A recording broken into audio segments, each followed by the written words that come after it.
तव कथामृतं तप्तजीवनं कविभिरीडितं कल्मषापहं श्रवणमंगलं श्रीमदाततं भुवि गृह्णन्ति ये भूरिदा जनाः।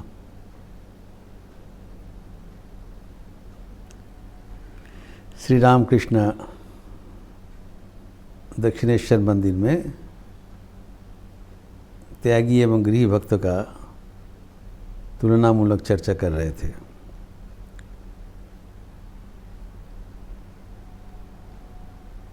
गृह भक्तगण को संसारिक नाना प्रकार का कर्तव्य करते हुए भगवान में मन लगाना आसान नहीं है, जबकि त्यागी भक्तों के लिए जिनको सांसारिक कोई बोझ नहीं है, जब भी करे, जब मन करे भगवान को पुकार सकते हैं। इसलिए श्री माँ शारदा देवी कहा करते थे, जे बिये ना करे से तो और तो मुक्त हो। जो अविवाहित है वो आधा मुक्त है। जब भी मन करेगा तब যখনই मन करबे हु हु करे भगवान दिखे एगिए जाबे। जब भी मन अगर कभी होगा तो बहुत तेजी से भगवान के ओर चले जाएंगे, क्योंकि संसार एक बड़ा कीचड़ है। संसार महादौक दौके बोले ब्रह्मा विष्णु खाबी कांच मानुष तो कौन छार। ब्रह्मा विष्णु तक जब कीचड़ में फंस जाता है तब वो निकालना बड़ा मुश्किल हो जाता है। तो ये संसार एक महा कीचड़ है, कीचड़ की जगह है जहाँ पर दलदल है, फंस जाने से निकालना आसान नहीं है। लेकिन इस अवस्था के बावजूद ठाकुर के आविर्भाव के प्रधान कारण है कि सबको भगवान के ओर ले चलना। This is the characteristics of Sri Ramakrishna. He is making the doors of emancipation wide open for all. गृह त्यागी सबके लिए उन्मोचित कर दिया। लेकिन जो संसार में है, जो कमिनी कांचन में फंसे हुए हैं, उनको जानना जरूरी है कि भगवान की ओर जाने के लिए विषय का आसक्ति छोड़ना पड़ेगा। विषय हमें भगवान से दूर कर देते हैं। वो अपना जीवन का एक दृष्टांत से ठाकुर यहाँ पर परिष्कार रूप से व्यक्त कर रहे हैं, उदाहरण देते हुए। उनके एक बचपन का दोस्त था, श्री राम मल्लिक। ये दृष्टांत अभी दे रहे हैं। ठाकुर कहते हैं ये हमारे बचपन का दोस्त था, बहुत ही जिगरी दोस्त था। एक दूसरे को छोड़कर नहीं रह पाते कामारपुकुर में। लेकिन बीच में वो इधर उधर हो गया, छाड़ा-छड़ी हो गया। तब भी उनको बहुत देखने के लिए वो कातर थे। अभी कहते कुछ दिन पहले वो आए थे, दक्षिणेश्वर में मुलाकात हुआ था, लेकिन अभी मैं उनको छू नहीं सका। ये बड़ा विचित्र कहानी है जो कि ठाकुर यहाँ पर उल्लेख किया है। वो अपना बचपन का अवस्था, आत्मजीवनी खुद ही बता रहे हैं कि जब उन दोनों का समवयस्कता 16-17 वर्ष का, तब दोनों एक साथ रहा करते थे।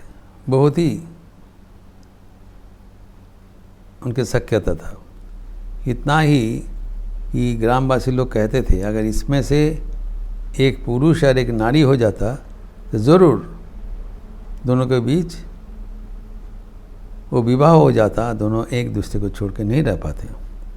इतना तक था। ठाकुर खुद यहाँ कहते हैं जब हम उसके बिना रह नहीं पाते, एक साथ रहते, उनके घर में खेलते थे और उनके संबंधी को जब पालकी लेके आते थे वो जो बाहकगण हिंजोड़ा हिंजोड़ा कहते थे, इतना डिटेल्स तक उनकी याद है। तो उसको देखने के लिए वो बहुत व्याकुल थे, चारों ओर खबर किया, तो फिर आके उपस्थित हुआ। इतना दिन के बाद पुराना सखा आए हैं।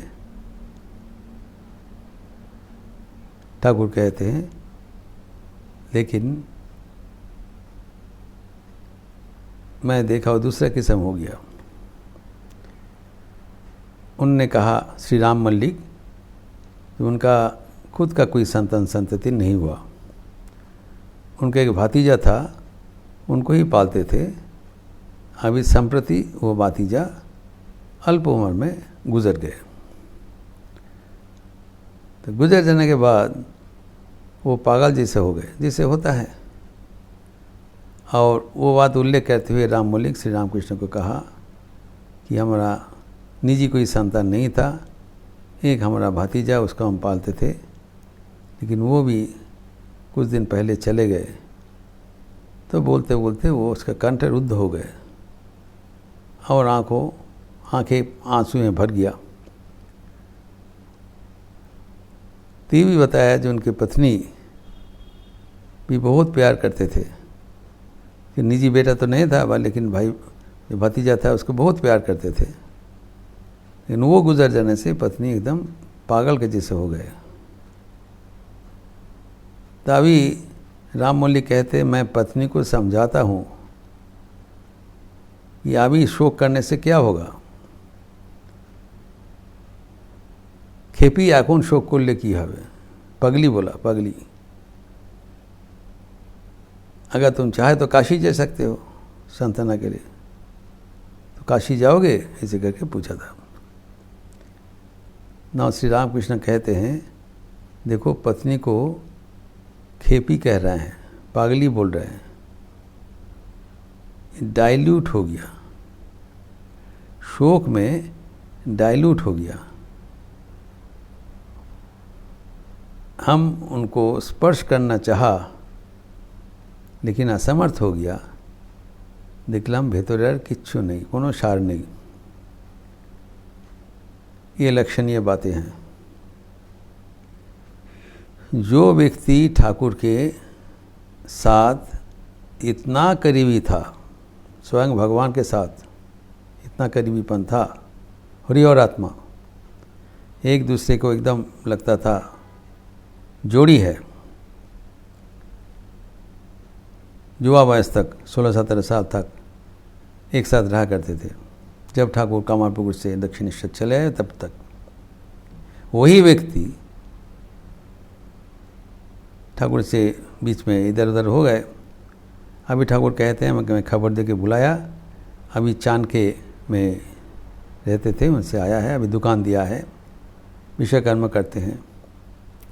तो वही व्यक्ति विषय कर्म में व्यापृत हो गया एवं संसार में शोक का एक अवसर हुआ। अभी जीवन में सब कुछ खो बैठे हैं, लेकिन उनका अपना कोई संतान संतति नहीं था। माया के ऐसे प्रभाव है कि उनको भतीजा को अपना संतान रूप से पाला, और वो भी जब गुजर गए, अकाल मृत्यु हो गया, तब पागल जैसे हो गया। तब यह दुनिया का ये जो नियम है, ये हमें बहुत ध्यान से लक्ष्य करना चाहिए कि हमारे जीवन का लक्ष्य क्या है। हमारे जीवन का लक्ष्य ईश्वर प्राप्ति। उसके लिए जो गृही भक्त जो होते हैं उसका कुछ कर्तव्य होता है, लेकिन कर्तव्य करते समय हम भूल जाते हैं कि कर्तव्य का सीमा कहाँ तक है। To what extent is my duty. अपना कुछ संतान संतति रहें, उसको देखभाल करना, उसको काबिल कर देना, अपने पैर में खड़ा करना, ये सब तुम्हारा कर्तव्य का भीतर है। और हो जाने के बाद भी हाथ धो लेना चाहिए, तो हम कर नहीं पाते हैं। आखिर दम तक हम उनको नहीं चाहते हुए भी उनके साथ हम अपना समझकर बहुत कुछ करने चाहते हैं, सोचते रहते हैं। और अपना संतान नहीं रहते हुए भी ऐसी करके किसी को बच्चा पालकर, नहीं तो कम से कम एक बिल्ली पालकर कि कुत्ता पालकर अपना जीवन को गंवा देते हैं। अब ये करने से क्या हुआ, जो भगवान का इतना करीब थे वो एक साथ लेटते थे, बैठते थे, लेटते थे, वो व्यक्ति को छू नहीं सका।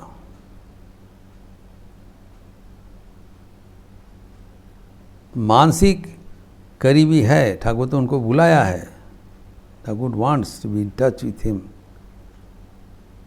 Mentally he is very close, but physically he could not come in touch with that person. तो कारण क्या है, इसका मन में अभी विषय प्रवेश कर गया। जो विषयी और त्यागी में इतना ही फर्क है। जहाँ विषय वही विषय, अभी जहरीला हो गया। विषय का मतलब क्या है, कामना, वासना, संसार के प्रति आसक्ति। जब तक संसार के प्रति आसक्ति भगवान के प्रति अनुरक्ति में परिणत नहीं होता है, रूपांतरित नहीं होता है, तब तक हम भगवान के करीब नहीं पहुंच पाएंगे। ये समझ लेना चाहिए। भगवान चाहते पर भी, श्री रामकृष्ण वाज ईगर, इसलिए उसको बुलाया, उसके बिना रह नहीं पाते थे, बहुत खबर करके बुलाया। यहाँ पर बोल रहे हैं, बहुत दिन तक इंतज़ार करते हुए खबर करके फिर बुलाया, लेकिन जब आया तभी अवस्था हो गया। एक ओर से विषय, दूसरा ओर से शोक। एक संगीत में है, रविंद्र संगीत में, राज ও রাজেশ্বর দেখা দাও, করুণা ভিখারি আমি, করুणा नयने चाओ।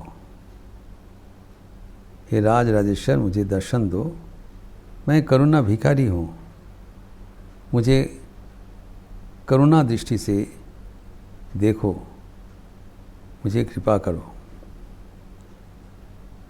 कलुष कलंके भरा आवरित रे हृदय, संसार अनलकुंडे झलसे गियाছে दाও। मोहे मुग्ध मृतप्राय होए आछि दयामय। एक तो नाना प्रकार का कामना वासना हमारे हृदय आवृत है, एवं नाना प्रकार का मोह कि मृतप्राय हो गया। फिर ऑन टॉप ऑफ दैट संसार की इतनी जाला यंत्रणा, रोग शोक का ताप से वो झोलस गया था, जल गया। यही अवस्था है, इसलिए भगवान से दूरी हो जा रहा है। तो ये सब को हटाने के लिए ईश्वर को जीवन में लाना पड़ेगा। ये ठाकुर एक दृष्टांत से दे रहे हैं, अपना जीवन का दृष्टांत देते हुए भक्तगणों को होशियार दे रहे हैं, चेतावनी दे रहे हैं कि सबके भीतर संभावना रहते हुए भी संसार में असावधानता के कारण हम भगवान से दूर हो जाते हैं। हमें सावधान होना चाहिए, भगवान को जीवन में लाना पड़ेगा। और भी एक उदाहरण देते हुए यहाँ पर ठाकुर इसको व्याख्यान करेंगे, जिसका विस्तार हम अगले दिन करेंगे। ओम शांति शांति शांति। हरि ओम तत्सत। श्री राम कृष्णार्पणमस्तु। आज शनिवार का अवसर है। शाम को संध्यारती के उपरांत काली कीर्तन, और कल रामनवमी तिथि, भगवान रामचंद्र जी के पावन जन्मतिथि हम लोग मनाते हैं। विशेषतः उत्तर प्रदेश में धूमधाम से आकर होता है। कल इस अवसर पर एक विशेष सत्प्रसंग होगा।